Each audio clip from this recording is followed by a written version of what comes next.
Hi, my name is Keith Cooper, and all of these prints are connected with testing black and white printing on the Epson ET-8550.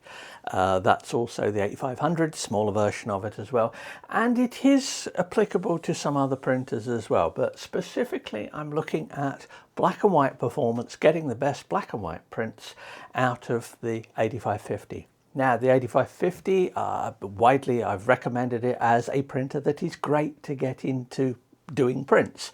That recognises in some part the fact that most people want to print colour prints. Black and white is not as popular, and black and white is, strangely enough, more difficult for printers to produce very good results with than colour printing. And this has been a state of play for a long while. Modern printers are better at black and white printing, but you do have to put some effort into it. Originally, I started this doing a comparison between black and white printing on this, the Pro 310, which is a pigment ink printer, development of this, the 300, very similar, and the 8550. The 8550 is a mixed ink printer, so it has two blacks. It has a photo black and it has a matte black, which is a pigment black. Photo black is a dye black. The other inks in it are all dyes. Now, pigment dyes doesn't make that much of a difference, and I have done some stuff on longevity of prints if you're concerned about that. There has been some testing for the 8550 and it looks pretty good. Certainly better than most people who have concerns about archival properties really need to worry about. So that is potentially a thing, but if you want pigment inks, buy a pigment ink printer. Incidentally, you can convert to black and white printing an 8550 using third-party inks, but since and it's down here at the moment, I'm just taking it off my desk, since Karen's 8550 is the one that she uses for office printing and everything else as well, there is no way I'm converting a printer of ours to a third-party ink set. It's doable, and I've seen some results and it's interesting, and it's something I might come back to at some point. But anyway, all of these prints here, these ones at the back here, by the way, are testing a set of papers that is just using the black and white print mode. That's an Epson sample pack that I've got. So there's 7 prints there on black and white using the black and white mode, and I've done the same ones on here. And for those of you who can't wait for the results of it, I can tell you, of course, they're slightly better, not necessarily always better, on here at the Pro 310, but that's to be expected. If you want this, get a pigment ink printer, something like a P700 or this, for example. But this is about the 8550.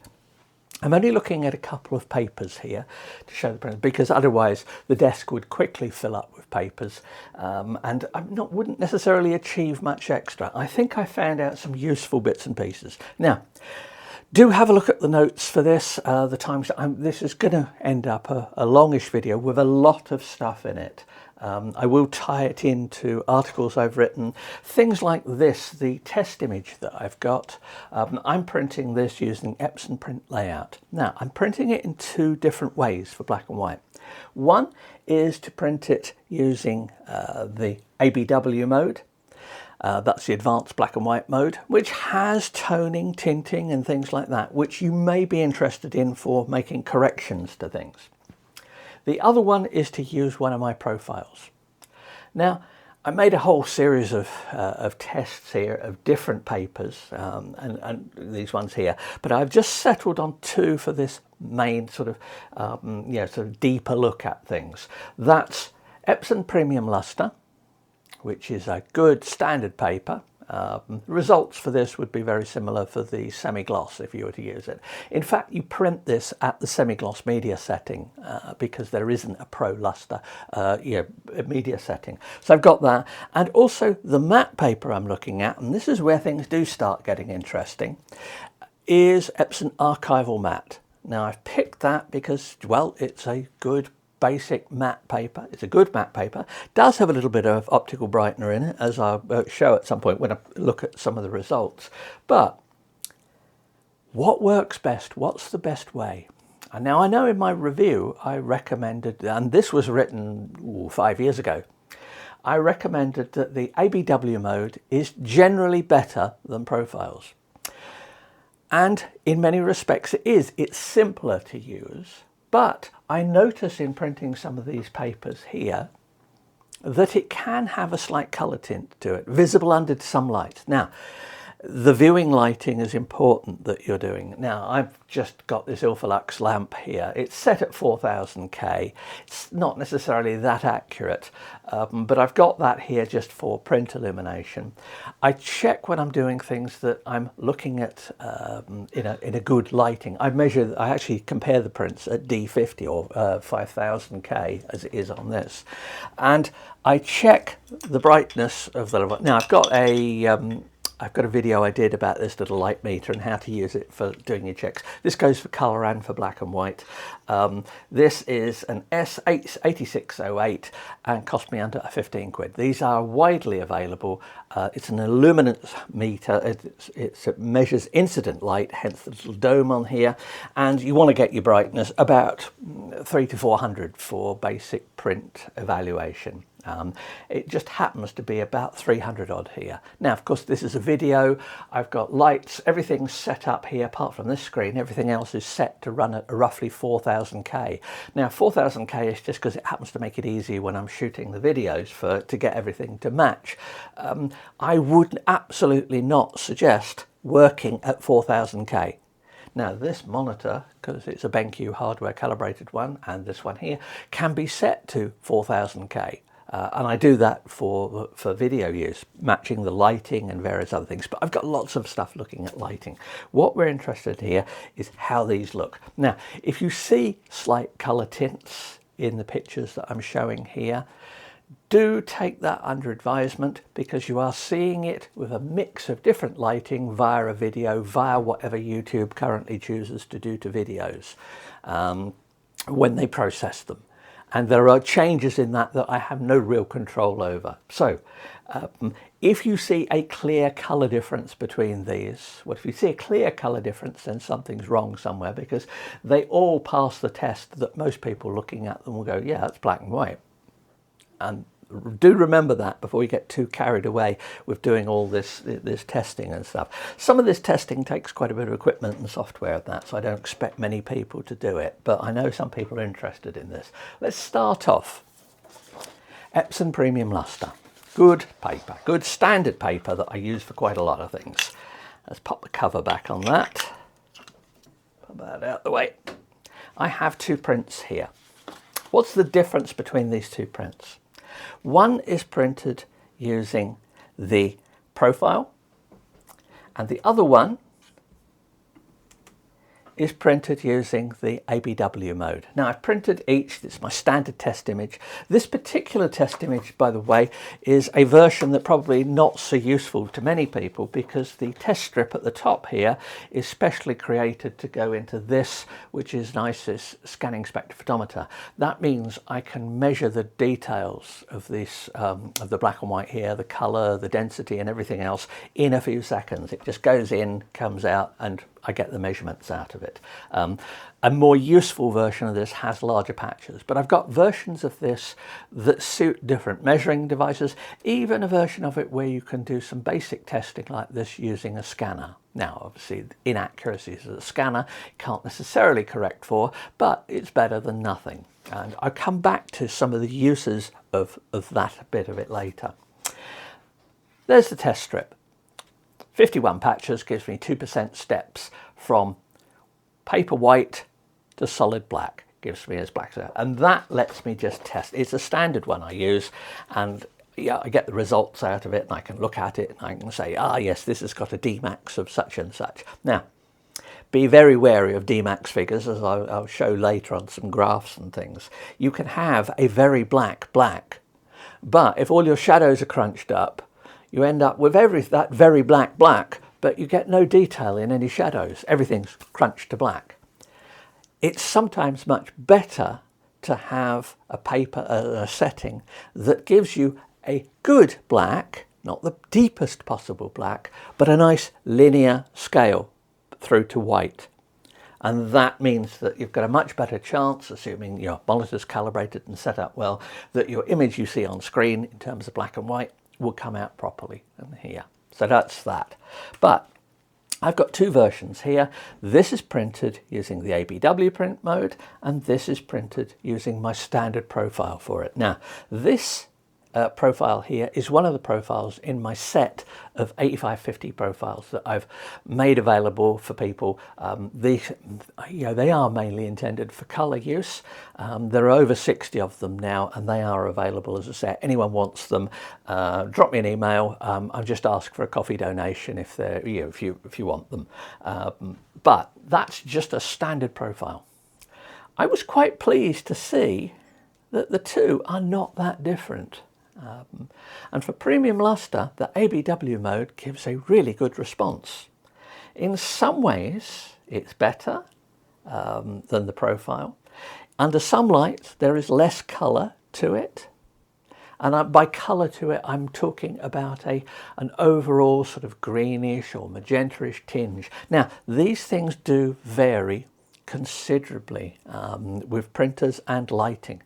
Because this is a photo paper, it is using the photo black. Now, the photo black, I can see when I measure something, one of these targets here, that the black, the dye black, and this is true for all dye blacks that I've ever tested on any make of printer, the blacks, when it comes to near infrared, deep red, near infrared, the blacks are much less dense. And that shows in a very distinctive curve when I'm measuring the spectral response of these. What does that actually mean in reality? It means that if you change your lighting, and particularly if you've still got any tungsten lighting around your home, and you look at one of these prints under tungsten lighting, because tungsten lighting has an awful, even halogen lighting as well, has an awful lot of infrared in it. And you get a distinct colour tint to these. Now, it's sometimes called illuminant metamerism. Now, illuminant metamerism is not the correct name for it.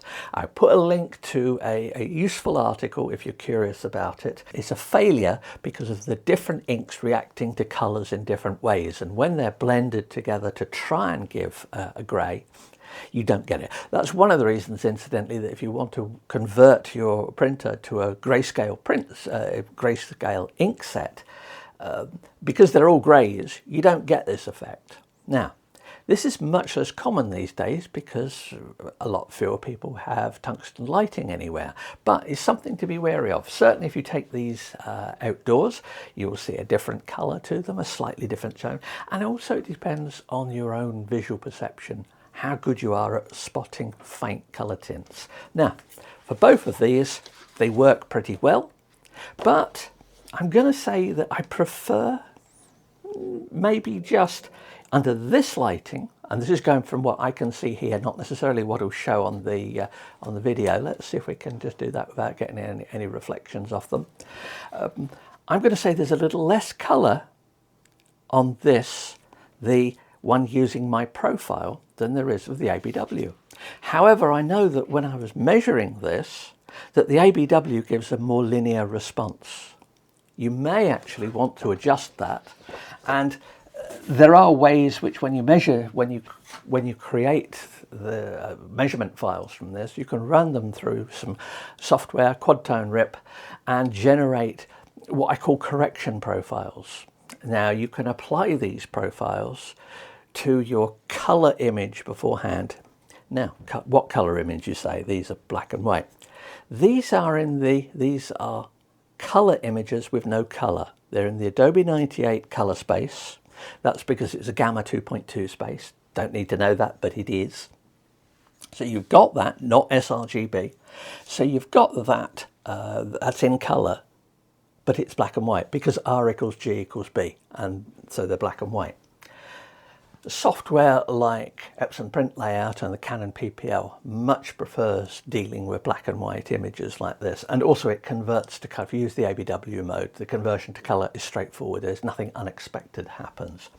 So in terms of printing these out here, I can apply one of these correction profiles And say, look, if you're interested in this, have a look at the articles I'll link to as well. You apply one of these correction profiles and do a correction to your profile here, and it will correct to some extent remaining non-linearity. How much? Well, it depends. It can make a noticeable difference, but the problem is that a lot of these things, these adjustment curves and various things like this, you run the risk of introducing posterization. And you can see that on this particular test image. If you look at it, there's a little bullseye target, and in fact the bullseye target is probably the most useful bit on this for quickly evaluating black and white performance. Once you get used to how this looks, you can immediately spot when it looks wrong, and you may see that when you've applied corrections, that what you get is like a slight apparent stepping, or you might get a slight color band on it.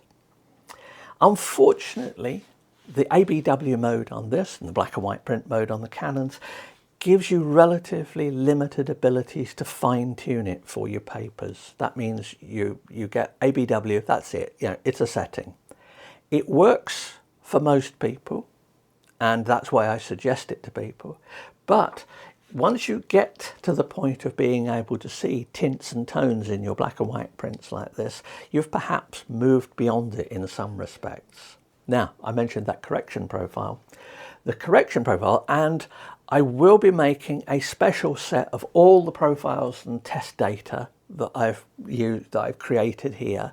I will be making that available. That's as a special one for it. If you want that, it's quite a bit of stuff. I will be asking for a coffee donation for it if you want the file of all the details of measurement. That's not, it doesn't impinge on my other normal profiles. Remember, those other profiles are designed for color printing, but it turns out they can be okay for black and white. But all the correction stuff and all the data for this, drop me an email, let me know. In terms of this, when you apply that profile, and I do this in Photoshop, there are two ways you can do it. How do you apply this correction profile? Well, you can either assign the correction profile and then convert it back to Adobe 98, and I'm assuming you're starting at Adobe 98, or you can convert it and then assign, so you can convert to the printer profile, then assign Adobe 98. The correction profile alters the linearity a bit. Now, so I've got articles that go back and look at this sort of stuff, and I just wanted to check, because I always have to read my own written stuff here just to check, and I was pretty certain it was convert and assign rather than assign and convert, and I just printed these two to show it. And in looking at this, the convert and assign has improved the linearity. So by using the results of my reading of this and the profile I created with it, by converting to that profile and then assigning Adobe 98, I get better results. Do I get markedly better results than off the other ones? Well, if you can see any difference, then yeah, I can see a little difference in this. What am I going to use if I'm printing in black and white? And I want to print it on this paper? Well, I'll be honest with you, I print it on a different printer. The 8550 is not the printer I use for printing my my bigger prints. It's Karen's office printer. I'd use it for testing and things like that. It's a great printer to get into printing stuff, but you get to a point where you're going to want more. Anyway, that is the Lustre. Right, what about these ones? Now, this is Epson Archival Matte. I've got quite a few versions of this. These, incidentally, were printed on A3 Plus sheets, once again, printed from Epson print layout. You have to be a bit careful with the placing of the image. Check the pixels per inch number on it, that it is coming out at the right size. I have to be very careful with that, because if I print this and it's scaled wrongly, it won't read through this. This little target here is quite touchy about how it's read.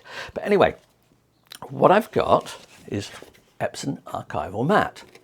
Now, you'd think the normal setting to print Epson Archival Matte would be the matte paper setting. Fair enough.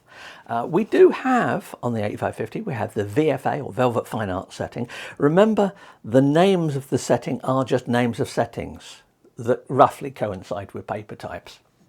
The VFA setting uses the full set of inks. The Epson matte setting doesn't use the pigment black. It uses just the dye black, whereas the VFA setting uses all the inks, so both blacks together. That changes things a bit. Now, in terms of matte papers like this, I produced a set of profiles, and they're in my normal set of profiles for these, and I have produced profiles at both the VFA and the matte media setting, because one setting may be better for some images than others. And they vary by paper. I did about half a dozen different papers, included this, and several other matte papers as well. Between those profiles, you're likely to find one that will match almost any matte photo paper you've got between, let's say, 150 and 300 GSM.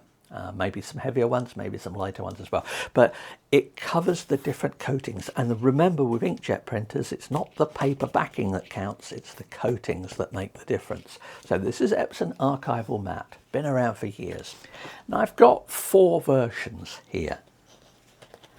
One is printed ABW mode on the matte media setting. One is printed using my profile for the matte media setting. One is printed using the ABW mode with the VFA setting, and one is printed with my profile made at the VFA setting. Now, I've printed these incidentally using rendering intents of relative colorimetric and adding BPC black point compensation. It's important to add when you're printing like this and you're using on matte media. I've done something about BPC as to why it sets the black point. If your prints look all washed out and you haven't selected BPC, that's why. But anyway, I have 4 prints. And I looked at these under a number of different lighting conditions and evaluated them between how good they were compared to each other, just compare one with the other. And it turns out that these are in order of general performance. Worst performing was the Archival Matte using ABW with the matte setting. In other words, the setting you might think would be the best one. There is a noticeable greenish tinge on this on quite a lot of different lightings, and it just doesn't. I say greenish. It's a bluish greenish. It's a sort of steely blue, but it's there. The profile using the matte media setting and my profile gave better looking results, and in fact more neutral looking results. Once again, I have no idea where I'll see when I edit this whether there's actually any difference. I can see a difference here, so you may be able to as well. Then we come to using the VFA media setting. If I use the ABW setting, it is demonstrably better than using the matte setting. And if I use the profile with it, well, I'm going to say that in this instance, my profile looks slightly more neutral. Now, if you want to tint these, and if you want to adjust it, if you use the ABW mode, there is an adjustment setting here, and you can actually do an offset on it, and you can probably, with a bit of practice here, make this one as neutral under this lighting as this is. But anyway, it's an interesting bit in that it shows that the best performing print was my profile with relative colorimetric rendering intent, black point correction, and the VFA media setting for Archival Matte.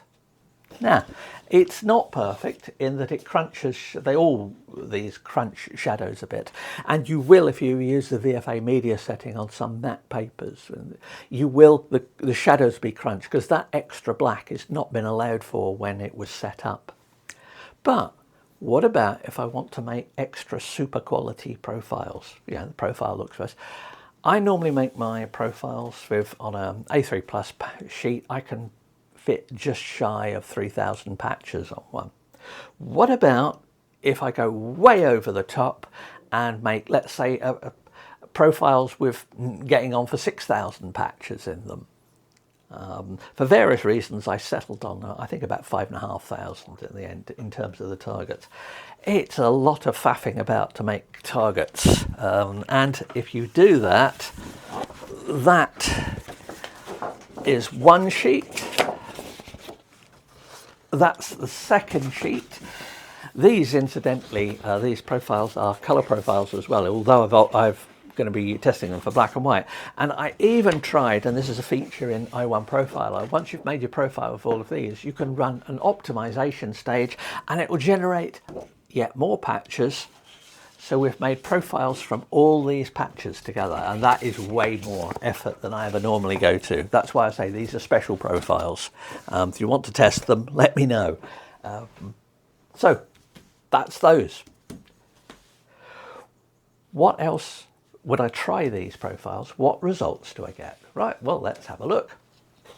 When you build the profiles of this, there is a setting in the profiling software that I'm using, and it's not tremendously intuitive what this does. This is one of the problems I've had with i1 Profiler ever since it first came out, and I was asked what could I fix on it, and this was one of the things that has never been properly addressed to my mind.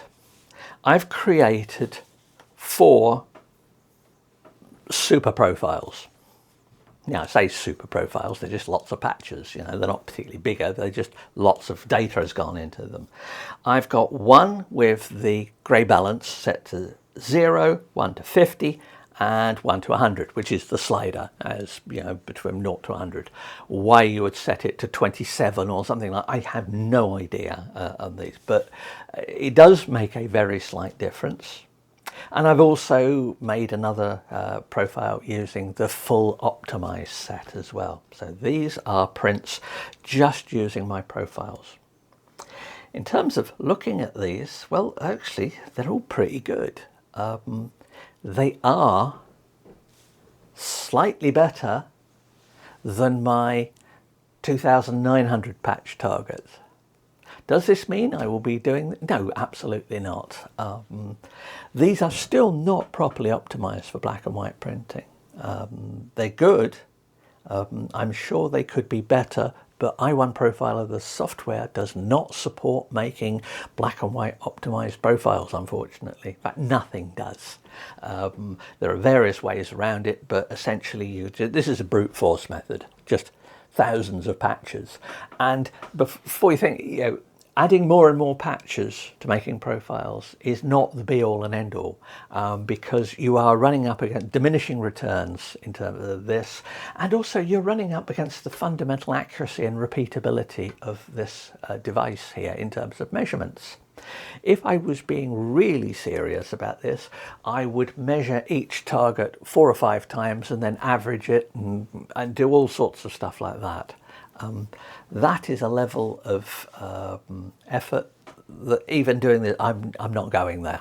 That's just too much. So we've got profiles, these super profiles made for it, and they give really nice black and white results on this. Now, if you want to experiment, let me know.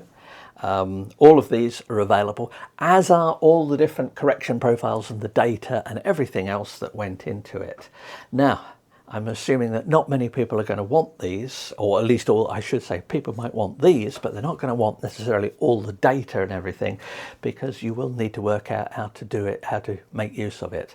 But I have got the full measurement data from these targets here. So if you want to run it through, it's in a standard format, if you want to run it through your own profiling software and use it, but you're limited to Epson Archival Mat.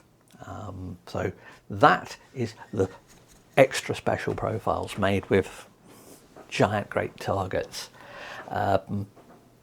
Will I be using this? No, as I say, it's far too much effort and too much paper and too much ink for most times. And I'm not doing it for the likes of the 310 here and things like that. Even printers where I've been sending, it just takes too long. Targets like this on this paper, you have to print them out and you have to leave them overnight before you make the measurements, because it is not worth making measurements until the prints are properly dried. They will change subtly over the course of a few hours as they dry out. And if you're measuring this many patches, you really do want to get them best in accuracy. And to do it properly, you'd need to do multiple scans and do averaging and things like that. Once again, more trouble than it's worth. So, what's the gist of this for printing black and white? First of all, for your papers, try the ABW mode. If you've got access to some of my profiles that I've created because of the large number of patches they use, have a go using a profile. You might want to do corrections on it. Corrections can be done from targets like this, although you use the version that you could run on a scanner and things, and that is mainly for linearity though. There are controls in the ABW mode here for changing subtly tones and tints, but you want to be careful how much of that you do. And of course, all of it means that there is a limit on how many people will actually notice any of this. What point is there of doing all of this lot here if you show your prints to somebody and they just go, yeah, they're black and white? Remember, what people see in images is not necessarily what you see. I have to step back from doing this sort of stuff and realize that if I'm doing a print that's just going to go on a wall like that, then minor issues of color tints and things like that really might not make the slightest bit of difference to anyone getting them. Now, if I'm putting this print, if I'm showing it somewhere where the lighting is tricky or something like that, I might make an adjustment. But that is done as a print because it looks good, not as a technical exercise. So there we go. That's Archival Matte, Premium Lustre. Premium Lustre, well, try both again and see which one you like the best. And with all these other papers I tested here, yeah, they look okay.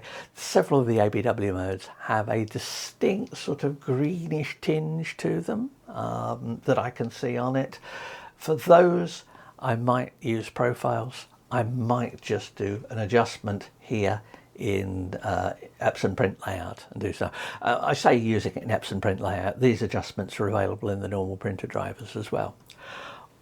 Or actually what I would use the pigment inks on this, the P5000. Now, that has its own issues as well, but I got a lot more control over things and I can print bigger on that. This is great, so is the Pro 1100, Pro 1000s, even the Pro 300 here. But remember, the difference is the reason people are likely to get an 8550 is because the inks are relatively cheap, and you cannot underestimate the impact for some people when they get into printing of being able to print without worrying about ink costs. And it encourages experimentation. Well, perhaps maybe not this much, but yeah, if you want to. Now, I print these hopefully so that you don't have to. If you've got any questions, let me know. Appreciate this is quite a long video, quite complex stuff. I will, when I edit it, I'll try and put some more diagrams and things into it to try and illustrate stuff, and I put links to all the articles and stuff. If you found it useful, please do the usual like and subscribe and tell other people about it. But as I will not be doing this as a matter of course for testing. I just decided, well, anyway, there you go. Thanks for watching and bye.